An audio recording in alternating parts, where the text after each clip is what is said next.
In nanomaterial, we have observed the properties of fullerenes as well as of fullerols.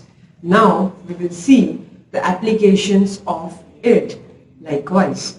So here, as you can see, it is widely used in polymer electronics, in antioxidants and making biopharmaceuticals. Likewise, we can use them in making the catalyst, the vehicles, etc. Now, when we talk about the polymer electronics at that time, the performance of polymer transistors and photodetectors has been increasing due to use of the fullerenes. Likewise, if I say here antioxidants and for biopharmaceuticals, the fullerenes are powerful antioxidants reacting readily and at a high rate with free radicals. Fullerenes hold great promise in health and medical sector.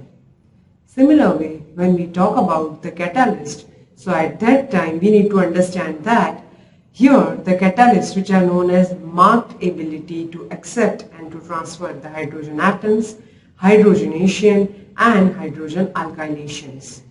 These are the things which are very important, right? Which are very important in any kind of chemical reactions. Here, now let's talk about another one, which is vehicles. So they provide enhanced durability, lower heat buildup, better fuel economy with the use of fullerenes. You need to understand that these are a very common and very vast applications of fullerenes. Now, our next point is properties and applications of metal-based nanoparticles. So if we talk about these properties and applications of metal nanoparticles, here we can take an example of gold, silver, titanium dioxide, etc. Similar way, the term metal nanoparticles used to describe the nano-sized metals with dimensions, width and within the size range of 1 to 100 nanometers. Here, if we talk about the properties of this kind of nanomaterials, so the effect of size on the melting temperature, which is the first and foremost property. So if you want to look here, the melting temperature decreases with the dimensions of metallic nanoparticles. The many surface atoms being less restricted in their thermal motions will fluctuate more easily spatially, thereby lowering the melting temperature. Okay, here let's take a look on another one, which is the chemical reactivity. Now, as the size decreases, the surface area increases, and as the surface area increases, their chemical reactivity also increases. Okay, and another property, that is color and oxidation states. So along with decrease in the size, the color and oxidation states of the metal changes. For an example, gold particles at macro sizes has golden yellow color, while at nano sizes their color changes to the red brown. This is a very common and very important example which we need to consider for. Now, if we talk about the applications of metal-based nanoparticles, so at that time it is used in catalysis. Okay, supercomputers, widely used in supercomputers. So here you need to understand that planar arrays of the uniform metal nanoparticles would allow the design of new supercomputers having the superior, or basically the supercomputers having a superior data storage capacity. It is most important for all of us when we deal with such kind of things. Okay, it also has certain biological applications, like it is used for drug delivery to the particular position only. Electrochemical sensors, the introduction of metal nanoparticles actually enhances their properties. Similar way, we have certain bio-nanosensors, so can enhance the electron transfer between the biomolecules, right? For an example, Ag nanoparticles, which is silver nanoparticles supported on glass used as a selective bio-nanosensors, right? Similar way, water purification. So Ag nanoparticles are widely used in water purification beds, right? It's very, very important for that purification. Now, let's move ahead to the next one, which is properties and applications of carbon nanotubes. Carbon nanotubes can be divided into two main parts. Number one, SWNTs, which is single-walled nanotubes, and another one which is MWNTs. So it is multi-wall nanotube. Okay, understood it here properly, the types of carbon nanotubes are typically referred to as the single-walled nanotubes or single-walled carbon nanotubes. And similar way, we have multi-walled carbon nanotubes. Okay, there are many variations of both the types. They vary by purity, length, and functionality also. So depending upon that, their property changes and their application also changes. Okay, let's take a look on the properties. The first one, which is electrical conductivity. So CNTs can be either metallic or semiconducting in their electrical behavior. Second property is strength and elasticity. So SWNTs, which is single-walled nanotubes, are stiffer than that of the steel and are very resistant to damage from physical forces. MWNTs are considered as the strongest nanomaterials present till date. And similar way, we have thermal conductivity. Okay, thermal conductivity is basically, they are considered as its capacity. So CNTs are considered as the best heat conducting materials.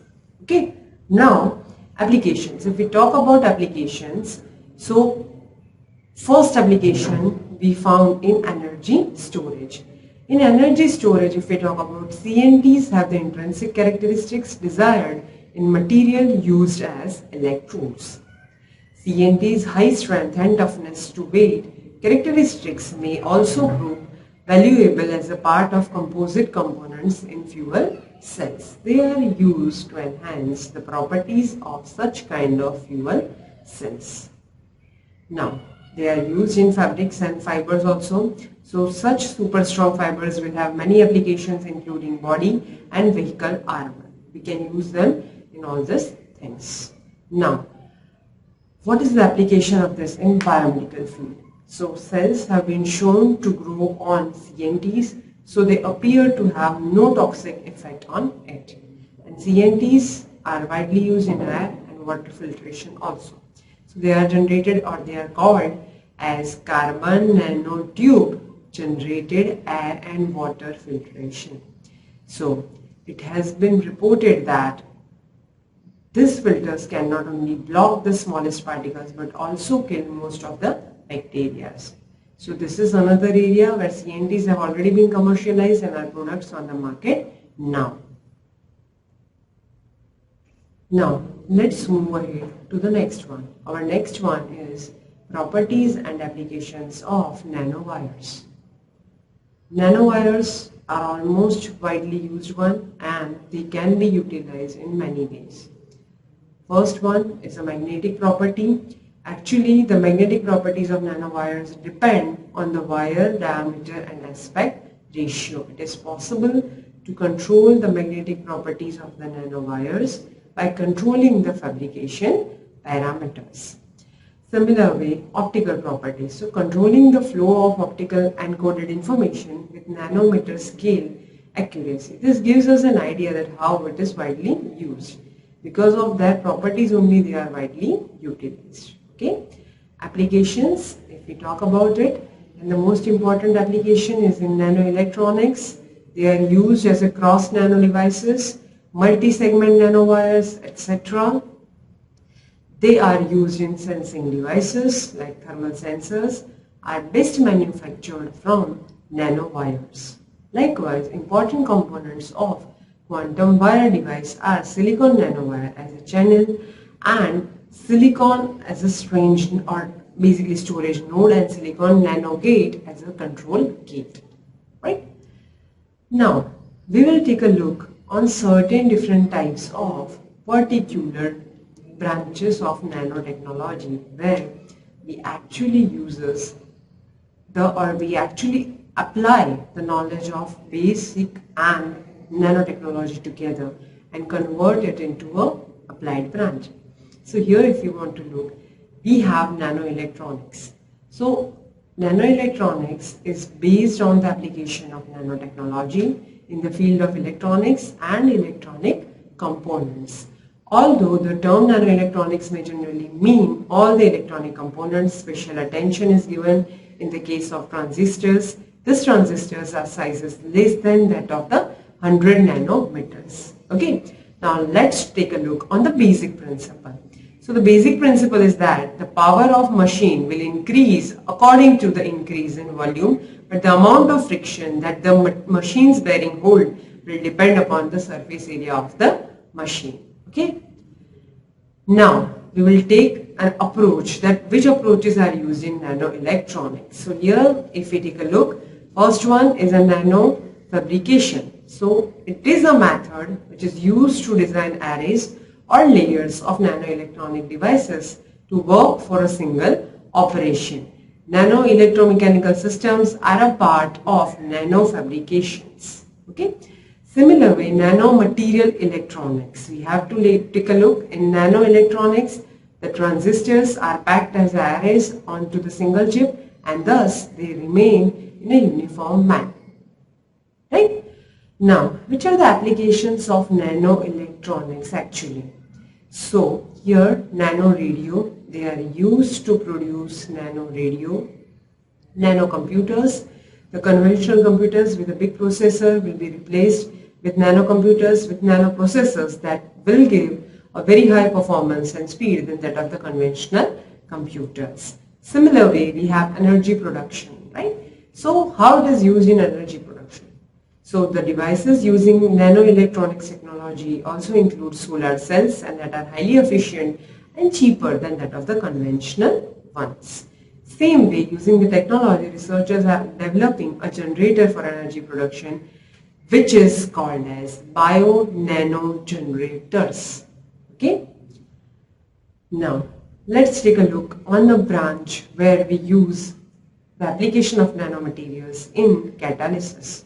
Okay. So, nano-bioengineering of enzymes is unable to conversion of cellulose from wood chips, corn stalks or unfertilized perennial grasses into ethanol for fuel. So, what we have to understand, cellulosic nanomaterials are projected to less expensive than many other nanomaterials.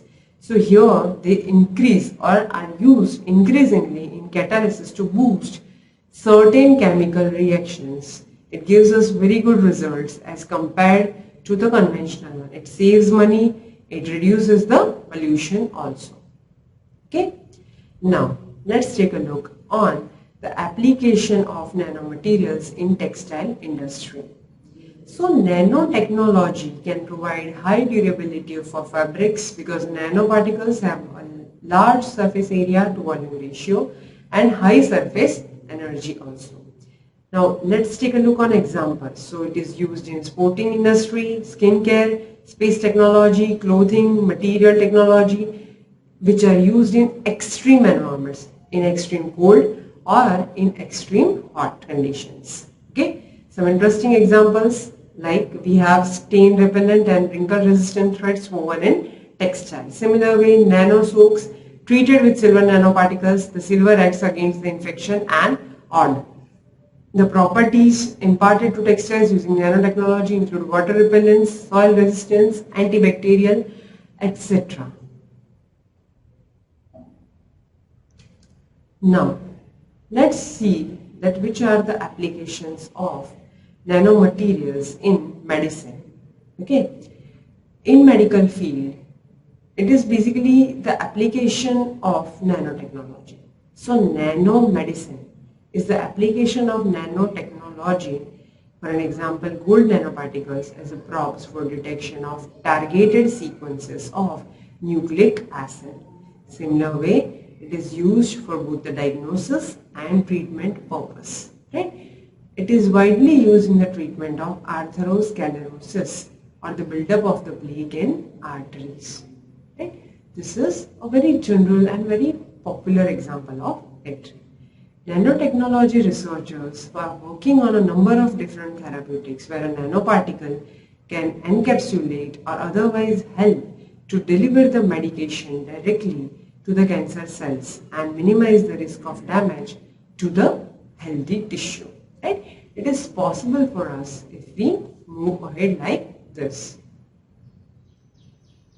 Similar way, research in the use of nanotechnology for regenerative medicine spans several application areas including bone and neural tissue engineering, biomedical engineering. Researchers are also working to create a universal vaccine scaffold for the annual flu vaccine that would cover more strains and require fewer resources to develop each year.